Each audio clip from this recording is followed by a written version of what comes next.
ഭർത്താവിന്റെ അഭിനയം കണ്ടിട്ട് കണ്ടിറങ്ങിയല്ലേ എന്നാലും എന്നെ വീഴ്ത്തല്ലേ പ്ലീസ്. എന്ത് പറയണം? സിനിമ കണ്ടു ഒന്ന് പറയാമോ?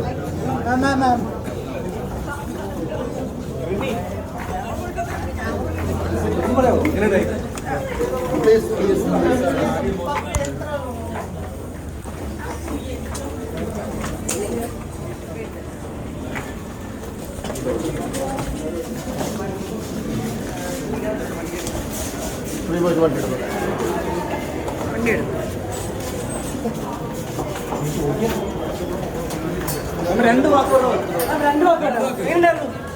പടം ഭയങ്കര ഇമോഷണലാണ്. പടം കണ്ടിറങ്ങുന്നേ ഉള്ളൂ. മനസ്സ് ഭയങ്കരമായിട്ട് നിറഞ്ഞിരിക്കുക. അപ്പം ഒന്ന് വീട്ടിൽ പോയി ഒന്ന് രാജുവിനെ കാണണം. ഒന്ന് വഴി വിട്ടാൽ നന്നായിരുന്നു.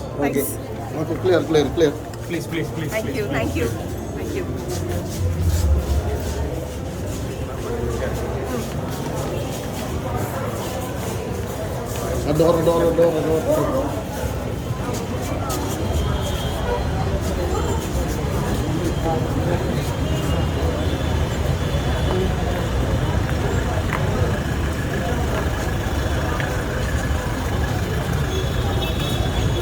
ബൈ. ഞാൻ കാണാം.